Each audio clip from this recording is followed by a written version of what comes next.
오늘은 제자들이 예수님을 보고 놀라는 모습을 계속해서 생각해 보도록 하겠습니다.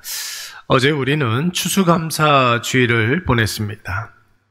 추수감사주일 설교 여러분 생각나십니까? 과거의 은혜를 깊이 묵상하면 감사가 넘치고 미래에 하나님 이루실 일들을 생각하면 기대가 되고 소망이 된다고 말씀을 드렸습니다. 사랑하는 여러분, 오늘 우리에게 이러한 감사와 소망이 있으십니까?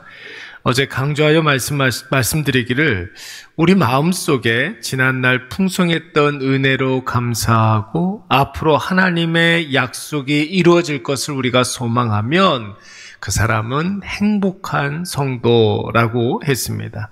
그러나 여러분 반대로 지난날 생각하면 상처와 아픔만 생각나고 앞으로 일들을 생각하면 암담하고 답답하기 그지없다면 우리는 다시 한번 하나님과 나와의 관계를 다시 한번 점검해 봐야 합니다.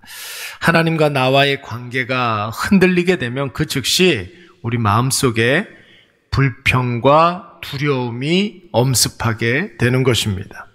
오늘 우리가 읽은 본문의 말씀에 나오는 제자들을 한번 보십시오. 칠흑 같은 어두운 밤 갈릴리 바다를 건너가던 제자들에게 갑자기 심한 바람이 불어닥쳤습니다. 파도가 높아지고 있고 풍랑이 불어오기 시작했습니다. 제자들이 탄 조각배는 심하게 흔들리기 시작했고 소용돌이 치는 바다에 금방이라도 이 배가 난파당할 것 같았습니다. 그때 예수님께서 물 위를 걸어오시지 않았습니까? 긴박한 상황을 만나서 우리가 열심히 기도했는데 상황이 예상치 못하는 상황들이 벌어진다.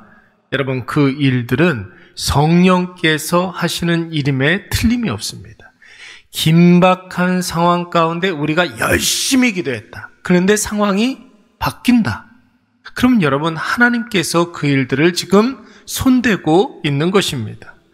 풍랑이는 바다에 여러분 누군가가 걸어오고 있다면 적어도 제자들이 방금 전에 오병이어를 경험한 자들이었는데 예수님이시구나 이렇게 생각해야 마땅하지 않습니까? 그런데 예수님을 누구라 하였습니까? 유령이라 했어요. 예수님을 유령이다. 예수님인 걸 알아차리고도 화들짝 놀랐습니다.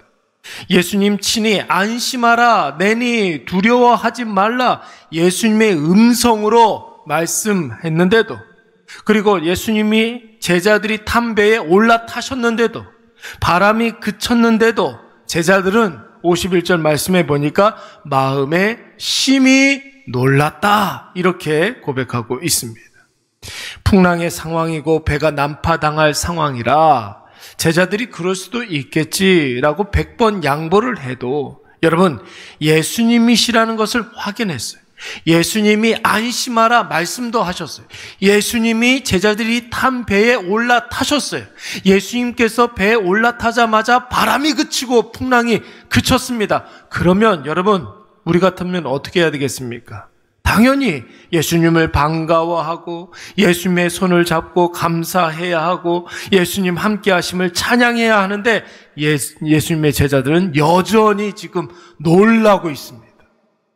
이런 제자들에게 오늘 본문의 말씀이 그들의 믿음 없음에 일침을 놓지 않습니까? 52절 말씀에 여러분 뭐라고 그랬습니까? 이는 그들이 그 떡 대시던 일을 깨닫지 못하고 도리어 그 마음이 어떻게 해졌더라? 둔하였음이노라. 그 마음이 둔하였음이노라. 여러분 복음서 최대의 사건, 입이 떡 벌어지는 놀라운 기적 오병이어 사건을 여러분 제자들이 맨 앞줄에서 직관하고 몸소 경험한 사람들이었는데 풍랑 가운데 물 위를 걸어오신 예수님을 보고 바람을 잠잠케 하신 예수님을 보고 지금 여전히 놀라고 있다니, 그것도 예수님이 안심하라 내니 두려워하지 말라 이렇게 친히 예수님의 목소리로 안심시켜 주셨는데 그들의 마음이 둔하여졌어. 영적으로 미련하여서 여전히 예수님에 대한 확신이 없어서 그들은 여전히 오늘도 놀라고 있는 것입니다. 사랑하는 여러분, 2024년 11월에 중순이 넘어가고 있습니다. 여러분, 이 시점에서 우리가 넉넉히 시간이 흘러가는 대로 떠내려가면 우리는 언젠가 2025년도의 한복판에 서 있게 됩니다. 세월 흘러가는 거야 인간으로서 어쩔 수 없는 일이지만 여러분, 우리에게 주어진 시간을 아름답게 가치 있게 가꿀 수는 있지 않습니까? 어차피 잘도 흘러가는 시간 될 대로 되라는 식으로 사는 것보다 과거의 시간들을 은혜로 의미 부여를 하고 지금 우리의 마음에 주체할 수 없는 감격과 감사가 있게 되고 뿐만 아니라 그 감사를 가지고 미래를 보면 곧 오게 될 장래에 하나님이 부어주실 은혜가 얼마나 기대가 되겠습니까? 그러나 은혜가 희미해지면 여러분, 하나님도 안 보이고 주님의 역사도 안 보이고 소망할 것도 없고 기대할 것도 없는 거예요. 더 나아가서 내 삶에 그 어떤 의미도 느껴지지 않게 됩니다. 은혜가 희미해지면 나라는 존재의 의미조차도 희미해지는 것이 오늘 성경은 이런 인생을 향하여서 오병이어도 필요 없는 존재라고 이야기하고 있는 거예요. 오병이어를 경험했음에도 불구하고 예수님을 알아보지 못하는 제자들처럼 여러분, 그런 제자들에게 무슨 오병이어가 필요하겠습니까? 그 떡 떼시던 일을 깨닫지 못하고 도리어 그 마음이 둔하여졌음이로라. 이제 11월도 반환점을 돌았습니다. 한 해를 정리할 시간이 얼마 남지 않았어요. 자신이 잘못한 점, 실수한 것, 여러분 그런 것 돌아보는 것도 필요합니다. 나에게 있었던 안 좋았던 일들을 반추하는 것도 여러분 필요하죠. 그러나 그것은 죄를 거듭하지 않기 위해서 필요한 과정이고 내년을 준비해야 하는 우리에게 지금 당장 필요한 것은 하나님의 은혜를 깊이 묵상하는 것이어야 될 줄로 믿습니다. 그 누구도 부인하지 못할 은혜를 깊이 묵상하면 예수의 사랑이 우리의 인생을 완전히 압도하여서 우리의 삶에 기쁨과 환희와 희열이 넘치게 될 줄로 믿습니다. 그러면 여러분 2025년도가 얼마나 기대가 되는지 몰라요. 사도 바울을 한번 보십시오. 바울이라고 해서 현실이 왜 힘들지 않았겠습니까? 바울은 날마다 자신의 약함 때문에 늘 고민하던 사람이었습니다. 외부로부터 유대인들이 끊임없이 테러를 일삼았고 어떤 이들은 바울을 죽이기 전까지는 먹지도 자지도 않겠다 다짐하는 그런 사람들도 있었습니다. 강의 위험, 강도의 위험, 동족의 위험, 이방인의 위험, 시내의 위험, 광야의 위험, 바다의 위험, 거짓 형제의 위험, 여러분 사도 바울을 호시탐탐 노리는 것들이 너무나 많이 있었어요. 그러나 사도 바울의 한결같은 고백이 무엇입니까?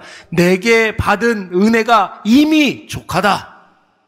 나의 현실은 위험투성이지만 사방으로 우겨쌈을 당하고 거꾸로 트림을 당하는 그런 상황이지만 이미 받은 은혜가 족하다. 그 은혜가 모든 위험보다 크다. 하나님께서 이미 주신 그 은혜가 이미 여러분 받은 그 은혜가 오늘 우리의 위험보다 크다라는 것이 그 은혜로 우리는 승리한 줄로 믿습니다. 사랑하는 여러분, 우리는 이미 제자들처럼 오병이어를 경험한 사람들이에요. 올해 오병이어와 같은 기적들을 많이 경험했던 사람들입니다. 예수님 물 위를 걸어오는 것을 경험한 사람들이고 풍랑을 잠잠케 하시는 예수님과 함께 있습니다. 그렇다면 앞으로의 시간도 걱정이 없습니다. 보고도 믿지 못하는 아둔함에서 벗어나서 이미 받은 은혜로 실체가 없는 미래의 두려움을 이겨내시기 바랍니다.